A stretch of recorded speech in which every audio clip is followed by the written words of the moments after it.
Everyone, मैं वर्षा आपके अपने यूट्यूब चैनल वर्षा एजुकेशन पॉइंट में एक बार फिर से स्वागत करती हूं। दोस्तों, कैसे हो आप सब? आशा करती हूं स्वस्थ होंगे, अच्छे होंगे, आप लोग की स्टडी भी अच्छी चल रही होगी। तो दोस्तों, जैसा कि हम लोग जो है महत्वपूर्ण प्रश्नोत्तरी की सीरीज जो है पढ़ना स्टार्ट किए हैं, लगभग उससे संबंधित मैंने आप लोग को 3 जो है क्लासेस मोस्ट इम्पॉर्टेंट प्रश्नावली की प्रोवाइड करवा दी है। आज यह चौथी क्लास है। दोस्तों, सबसे पहले तो आप लोग को बहुत बहुत धन्यवाद कि आप लोगों ने उस वीडियो को बहुत ही ज़्यादा जो है प्रोत्साहन मुझे किया कि नहीं, वो मैंने जो भी आप लोगों को प्रश्न करवाया है सब सेलेक्टिव है। और वाकई में दोस्तों, बहुत ही छाट के मैंने जो है वो सब आप लोग को प्रश्न दिया है। उम्मीद करती हूँ वो आप लोग को बहुत ही अच्छे से समझ में भी आया होगा। और दोस्तों, आज की क्लास में भी मैं बहुत ही अच्छे इम्पॉर्टेंट प्रश्न जैसे कि कथन और पंक्ति, जैसे कि देख ही रहे हैं आप लोग, पहला प्रश्न है। तो जैसे मैं हमेशा पंक्ति, कथन और रचनाओं से संबंधित मिक्सचर जो सीरीज स्टार्ट की हूँ, उसमें भी जो है दोस्तों आप लोग आज की क्लास देखेंगे सेम उसी तरह ही है, ठीक है। और एक बात और, कल मैंने वीडियो नहीं प्रोवाइड किया था तो दोस्तों मेरी कज़न की शादी थी तो मैं वहाँ गई थी, उस वजह से मैंने वीडियो जो है नहीं डाल पाई। तो उसके लिए I am very very sorry, but अब कंटिन्यू जो है रहेगा, ठीक है। तो अब हम लोग चलते हैं अपने क्लास की तरफ। तो दोस्तों, जो मैंने आज की क्लास में सबसे पहला जो है प्रश्न लिया है, क्या है कि दृश्य बदलता है कि देखता हूँ, फिर मैं बीमार खाट पर लेटा हूँ मन मारे, ठीक है। यह काव्य पंक्ति किस कवि की है? देखिए, बहुत ही मोस्ट इम्पॉर्टेंट यह पंक्ति है। जैसा कि आप लोग देख ही रहे हैं, ट्रेंड एकदम बदल चुका है। पंक्ति हुई, ठीक है, कथन हुआ या उक्ति हुई, या फिर किसी भी जो है उपन्यास, नाटक का कहीं से भी कोई भी ले रहा है कथन कि हाँ यह किसके लिए कहा गया है या किसने कहा है, ठीक है। तो ये सब जो है आप लोग बिल्कुल भी टेंशन मत लीजिए, मैं सब इम्पॉर्टेंट जो है करवाऊंगी। और उम्मीद हमेशा जो है आप लोग की हमेशा जो है उम्मीद पे ही हम खड़े ही उतरेंगे, ठीक है। इसलिए बस ईमानदारी से पढ़ते रहिए और डेली वीडियो जो भी मैं डाल रही हूँ दोस्तों सारे इम्पॉर्टेंट है, आप लोग सब जो है वो वीडियो ज़रूर देखिए। नोट्स अगर बना रहे हैं तो बहुत अच्छी बात है, नहीं बना रहे हैं तो छोटी ही वीडियो रहती है, आप उसको जो है डेली देखिए, हेडफोन लगा के रिवाइज हो जाएगा, ठीक है। तो इसमें जो है दोस्तों, जो ये पंक्ति पूछी गई है वह पूछी गई है कि यह पंक्ति किस कवि की है, किसने कहा है यह, ठीक है। तो पहला ऑप्शन है शिवमंगल सिंह सुमन, दूसरा है रघुवीर सहाय, तीसरा है त्रिलोचन, ठीक है, और चौथा है दिनकर। तो इसका जो सही आंसर हो जाएगा दोस्तों वो हो जाएगा त्रिलोचन, ठीक है। ये पंक्ति बहुत ही इम्पॉर्टेंट है। जब मैं आधुनिक काल जब आप लोग को पढ़ाऊंगी तो इसमें जो है त्रिलोचन की बहुत सारी रचनाएं हैं, वो भी बहुत इम्पॉर्टेंट है, वो सब करवाऊंगी आप लोग को, परेशान मत होइएगा। कल मैं जो है छायावाद आप लोग को पढ़ाने वाली हूँ, ठीक है। बाकी ये जो सीरीज चल रहा है वो चलेगा, लेकिन जैसे आधुनिक काल हमने स्टार्ट किया था तो उसमें जो है छायावाद अब टॉपिक हम शुरू करेंगे, वो कल की ही क्लास में होगी, ठीक है। तो पंक्ति क्या है कि दृश्य बदलता है कि देखता हूँ, फिर मैं बीमार खाट पर लेटा हूँ मन मारे। काव्य पंक्ति किसकी है? तो त्रिलोचन जी की है, ठीक है। अगला प्रश्न देखिए, अगला प्रश्न भी बहुत इंपॉर्टेंट है, कथन से संबंधित है। तो क्या है इसमें कि केदारनाथ अग्रवाल जो है के लिए है ये, कि केदार जो है गहरी जीवन आस्था के कवि हैं, मैं समझता हूँ यही उसके व्यक्तित्व का बीज गुण है, ठीक है। यह जो है कथन किसका है? पहला ऑप्शन है विनोद शुक्ल, ठीक है, और दूसरा क्या है? दूसरा है अमृत राय, और तीसरा है लक्ष्मीकांत वर्मा, और चौथा ऑप्शन है इंद्रनाथ मदान, ठीक है। तो इसका सही आंसर हो जाएगा अमृत राय का कथन यह है कि केदार गहरी जीवन आस्था के कवि हैं, मैं समझता हूँ यही उसके व्यक्तित्व का बीज गुण भी है, ठीक है। ये रहा। फिर अब अगला क्या है? अगला प्रश्न भी जो है दोस्तों बहुत ही इम्पोर्टेंट है। क्या है जो है कि हिंदी साहित्य में मार्क्सवादी चेतना की अभिव्यक्ति। तो दोस्तों प्रश्न यह है कि हिंदी साहित्य में मार्क्सवादी चेतना की अभिव्यक्ति किस काव्य धारा में देखने को मिलती है, ठीक है। मार्क्सवादी चेतना की अभिव्यक्ति, ठीक है। तो पहला ऑप्शन है प्रगतिवाद, दूसरा है प्रयोगवाद, तीसरा ऑप्शन है जनवाद, और चौथा है अकविता। तो जो है मार्क्सवादी चेतना की अभिव्यक्ति प्रगतिवादी में देखने को मिलती है, ठीक है। फिर अगला क्या प्रश्न है? अगला प्रश्न है कि इनमें से कौन सी जो है रचना भारतेंदु जी की नहीं है, ठीक है। इसमें 4 रचना जो है दे दिया गया है, इसमें पहचानना है। तो पहला ऑप्शन है वैदिकी हिंसा हिंसा न भवति, दूसरा है पद्मावती, तीसरा है विशस्य विस्मौषधम, और चौथा है दोस्तों बादशाह दर्पण, ठीक है, तो इसका जो ऑप्शन सही हो जाएगा वो हो जाएगा पद्मावती। पद्मावती भारतेंदु जी की रचना नहीं है, पद्मावती या पद्मावत कहिए, यह जो है जायसी की रचना है। ठीक है, बाकी वैदिक हिंसा हिंसा न भवति और विशेष विषमौषधम और बादशाह दर्पण, ये सब बहुत इंपॉर्टेंट रचना है। नील देवी, अंधेर नगरी, भारत दुर्दशा, ये सब जो है भारतेंदु जी की रचनाएं हैं। ठीक है, फिर अगला प्रश्न क्या है? अगला प्रश्न भी जो है नाटक का संवाद है। यह किसका ये पूछा है? यह कथन है। तो एक बार फिर से जो है दोस्तों हम लोग देख लेते हैं। तो इसमें कहा गया है कि प्रश्न में कि सच है वीरता जब भागती है तब उसके पैरों से राजनीतिक छल छंद की धूल उड़ती है। ठीक है, यह कथन प्रसाद जी की, जयशंकर प्रसाद जी की किस कृति नाटक का जो है अनुवाद है, मतलब संवाद है। ठीक है, किस जो है नाटक का संवाद है, तो यह पूछा है इसमें। तो ये जो कथन है दोस्तों देखते हैं। पहला ऑप्शन है चंद्रगुप्त, दूसरा है स्कंदगुप्त, तीसरा है अजातशत्रु और चौथा है ध्रुव स्वामिनी।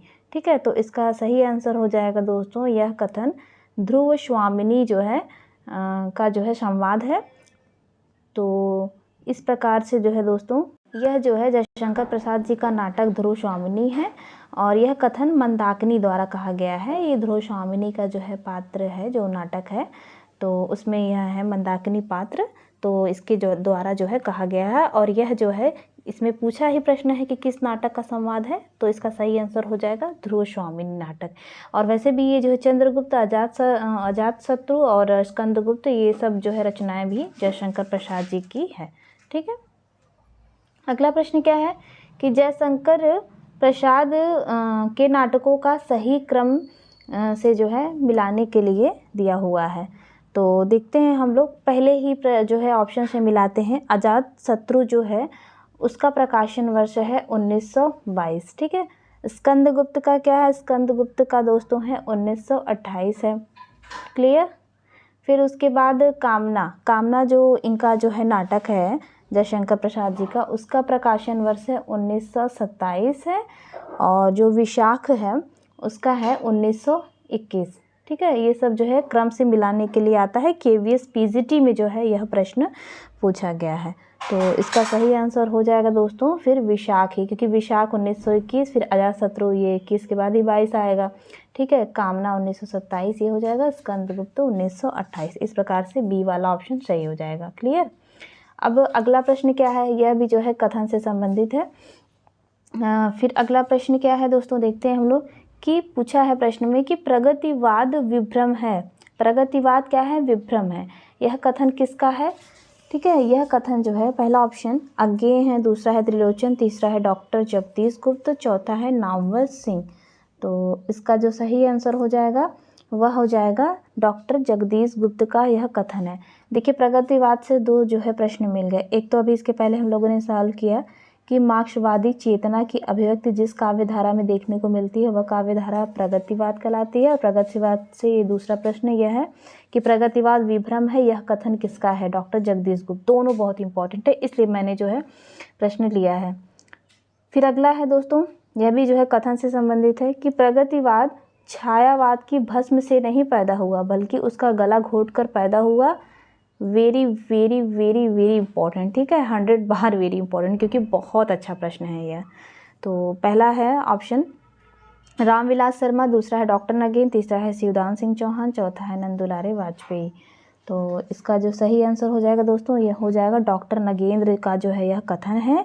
एकदम रट जाइएगा कि प्रगतिवाद छायावाद की भस्म से नहीं पैदा हुआ बल्कि उसका गला घोटकर पैदा हुआ है। यह कथन डॉक्टर नगेंद्र का है। ठीक है, आप लोग देखिएगा दोस्तों, मैं अभी मतलब यह जो है सीरीज तो स्टार्ट करती हूँ। ठीक है, आप लोगों ने बहुत सपोर्ट भी किया है। आप लोग देखिएगा, बहुत ही अच्छा। आप सब लोग पेड जो है ग्रुप ज्वाइन करते हैं ना टेस्ट सीरीज के लिए, एकदम आप लोग को पूरा निःशुल्क एग्ज़ाम तक पूरा एकदम फ्री और बहुत अच्छे एकदम मतलब अच्छे प्रश्न आप लोग खुद ही देख रहे होंगे कि मैंने कितना जो है सिलेक्टिव जो है प्रश्न लिया है। ठीक है, विदाउट पे। बाकी आप लोग अपना जो है जहाँ भी आप लोग का मन करे टेस्ट सीरीज ज्वाइन कीजिए, करना भी चाहिए अपने आप को परखने के लिए। बाकी जो है मैं आप लोग के लिए प्रश्न बहुत ही अच्छे लेके आऊँगी। ठीक है, तो इसमें पूछा है कि किस पत्रिका में प्रगतिवादी आंदोलन का विरोध हुआ है। बहुत अच्छा प्रश्न है। पहला है चांद, दूसरा है सरस्वती, तीसरा है विशाल भारत, चौथा है हंस। तो इसका जो सही आंसर हो जाएगा वो हो जाएगा विशाल भारत। ठीक है, विशाल भारत जो है पत्रिका है वो जो है इसमें प्रगतिवादी आंदोलन का विरोध हुआ है। विशाल पत्रिका दोस्तों शायद वैसे कन्फ्यूजन मुझे है लेकिन 90% सही है। विशाल भारत पत्रिका हजारी प्रसाद द्विवेदी का है और अगर 100% सही है तो आप लोग कमेंट करके ज़रूर बताइएगा। ठीक है, अगर मैं गलत हूँ तो भी बताइएगा कि विशाल भारत किसका है। वैसे आई थिंक हजारी प्रसाद द्विवेदी जी का ही है। इन्होंने जो है इसके माध्यम से प्रगतिवादी आंदोलन का विरोध किया था। अगला प्रश्न है कि छायावाद के बाद नए आंदोलन की शुरुआत नंद दुलारे वाजपेयी ने किससे मानी है। पहला ऑप्शन है गिरिजा कुमार माथुर, दूसरा है रामेश्वर शुक्ल अंचल, तीसरा है बच्चन, चौथा है दिनकर। तो इसका सही आंसर हो जाएगा दोस्तों रामेश्वर शुक्ल अंचल। ठीक है, छायावाद के बाद नए आंदोलन की शुरुआत नंद दुलारी वाजपेयी जी ने रामेश्वर शुक्ल अंचल से मानी है। क्लियर। अगला प्रश्न क्या है, यह भी इम्पोर्टेंट है प्रश्न दोस्तों कि शोषकों का विरोध एवं शोषितों के प्रति सहानुभूति किस काव्य धारा की विशेषता है। पहला ऑप्शन है प्रगतिवादी, दूसरा है छायावादी, तीसरा है प्रयोगवादी, चौथा है नई कविता। इसका सही आंसर हो जाएगा दोस्तों प्रगतिवादी। क्लियर, बहुत ही इम्पोर्टेंट प्रश्न है। एक तरीके से ये जो है विशेषता है। विशेषता मतलब उसकी परिभाषा से भी आप रिलेट कर सकते हैं। ठीक है, वैसे भी किसी भी काव्य धारा की विशेषता तो वही पढ़नी चाहिए कि हाँ इसमें है क्या, एक तरीके से सार होता है। तो अगला प्रश्न है कि एक बीते के बराबर यह हरा ठिगना चना बांधे मुरैठा शीश पर काव्य पंक्ति किसकी है। बहुत ही अच्छा प्रश्न है, फिर से एक बार पढ़ लेते हैं कि एक बीते के बराबर यह हरा ठिगना चना बांधे मुरैठा शीश पर काव्य पंक्तियाँ किसकी हैं। पहला ऑप्शन है नागार्जुन, दूसरा है केदारनाथ अग्रवाल, तीसरा है सर्वेश्वर दयाल सक्सेना, चौथा है इनमें से कोई नहीं। तो यह जो है पंक्ति केदारनाथ अग्रवाल जी की है। क्लियर। अब अगला क्या प्रश्न है। अगला प्रश्न दोस्तों मैंने ये रचनाओं से संबंधित लिया है दोनों प्रश्न, तो इसमें मिलान के लिए है और इसमें जो है इसलिए लिया है ना, ये जो है रचनाएं जो है कई बार पूछ जाते हैं एग्ज़ाम में और एक प्रश्न के माध्यम से ही 4 रचनाएं हम लोग की जो है तैयार हो जाएंगी। ठीक है, तो देखते हैं हम लोग क्या क्या रचना है कि उस जनपद का कवि हूँ, हजार बाहों वाली, और क्या है फिर पिघलते पत्थर और 5 जन्य। ठीक है, ये तो रही रचनाएं और इस साइड जो है रचनाकार को दे दिया गया है, मिलाना है। तो नागार्जुन जो है पहला हम लोग देखते हैं, नागार्जुन की जो है रचना है हजार बाहों वाली। क्लियर। अब फिर क्या है रांगे राघव की रचना, रांगे राघव की रचना है पिघलते पत्थर। फिर त्रिलोचन जो है त्रिलोचन की जो है रचना है उस जनपद का कवि हूँ।